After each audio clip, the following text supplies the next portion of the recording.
Hey, what's up, everybody? Welcome to 6.5 CGPA. My name is Abhijit, and Christmas is around the corner. There will be fun time, frolic, meeting friends, gaming, etc. But after the vacation, you don't want to feel like that 7 p.m. Sunday where you had all this time and you weren't able to make most of it. So this episode we will be talking about how would you able to invest your time in the best possible way to make the most out of your vacation.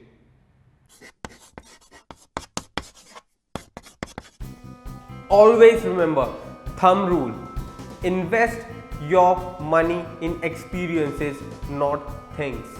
Experiences will last forever. Experiences will become your memories, it will become a part of your personality.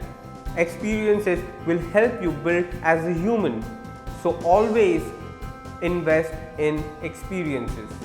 And when we are talking about experiences, the first thing that comes to our mind is traveling. An extremely cliched answer. Your first job to do after you get your vacation due is pack your bag, get out of the house and explore. But the difference is that you don't want to be a tourist. Be a traveler, especially if you are a young adult. Go on a solo trip. Get your bike, go hitchhiking, go to a small town, go to a large city, or go anywhere whichever place you are unfamiliar with.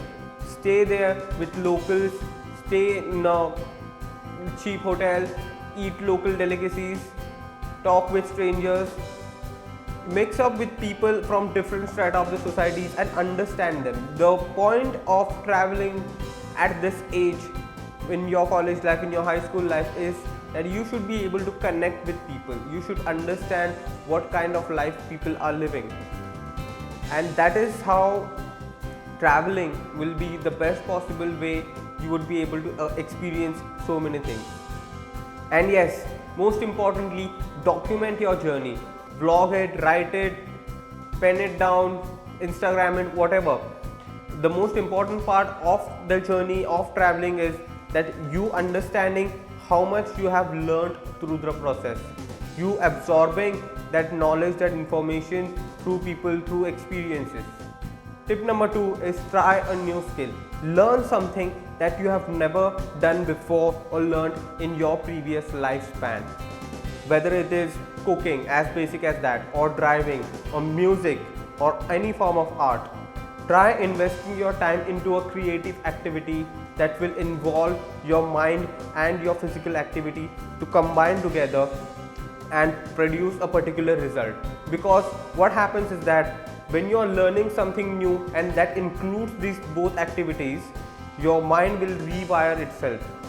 Your brain will rewire itself, and because of that, because of those rewiring, because of those new neural formations, your brain's elasticity will improve, and in future you will become a better learner. So irrespective of whether or not you become a pro at whatever you are learning, for example you are learning a musical instrument, whether or not you become a pro at it, whether or not you have the motivation to learn it, after a certain point of time, when you have spent an amount of dedication towards that particular skill, you will be a better learner than what you were before starting to learn that skill. So always invest your time in learning a new skill.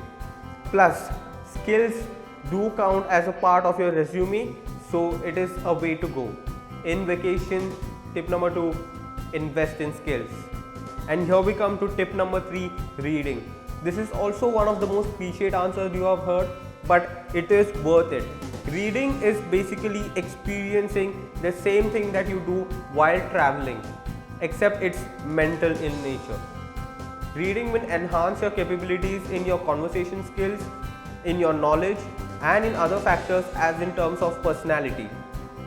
First of all, I would recommend to go through non-fiction books instead of fiction books, because if you start reading novels and stories, it will enhance a particular section, a particular type of communication skills within you. But reading non-fiction, reading about subjects which are not your core subjects, reading about other forms of information, other forms of knowledge, will improve your barriers, will increase your barriers, it will let you seep in more information from other dimensions.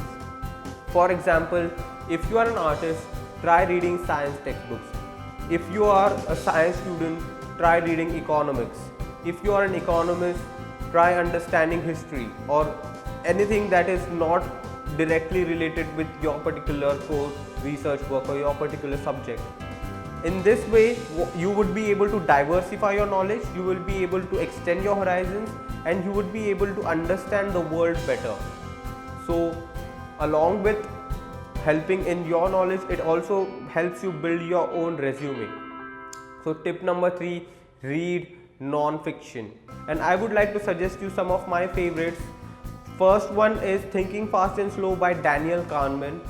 Second is 7 Habits of Highly Effective People by Stephen Covey, both of which are personality development and psychology related textbooks. Third one is something I am newly related to and I have just started reading it. It is Bitcoins, Barter to Bitcoins by Raveen Arya. All 3 of these are phenomenal books. Third one is related to economics. You should definitely go and try to check out these books. Links are in the description. Please go out and start reading. Tip number 4, very important and very impressive if you are able to find one: intern. Thumb rule: for undergrads, 1 internship every year, at least 1 internship every year. If you're extremely impressive, 1 internship every semester. Now, I would like to recommend to try a bunch of experiences unless and until you are extremely focused in your career path, in your particular subject in which you want to master into or you want to go into research and get a mix of experiences.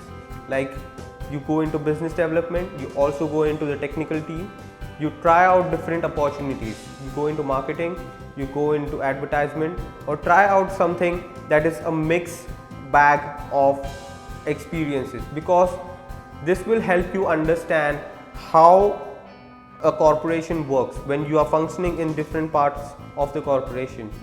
It is much more better for people who are trying to build their own startup to get a mix of different kind of experiences. So definitely invest your time in interning. It will give you experience, it also adds to your resume. Props for that, and go for internship if you get one. Tip number 5, if you have failed everything else and there is no hope for you to just come out of it, try joining meetup clubs for whatever your niche is, whatever your passion is. For example, if your passion is photography, join meetup clubs on Facebook or a website called meetup.com on groups that are related to photography. Meet these people, talk to them, communicate with them, understand how their profession is, how it works. Intern under them if possible, the previous one. Learn new tricks and tips. Host events. If you are someone who is veteran in that particular field, try hosting events, invite your friends to join you. For example, if you are a photographer, try hosting a photo walk, so on and so forth, because this will, if you are not a person who is dedicated solely towards their academic pursuits and you have branched out of it, or you are somebody who wants to try something different, this is something that is going to help you a long way. Not just will you learn that subject, or not just will you grow your passion in it, but you will also connect with really awesome people and build your community. So tip number 5, very important, join your niche meetup clubs. So bros and brewers, that's it for this episode. Hope you had enough information for you to carry forward to make it a great vacation. Thank you very much for watching. My name is Abhijit and I will be taking a leave. See ya. Woo!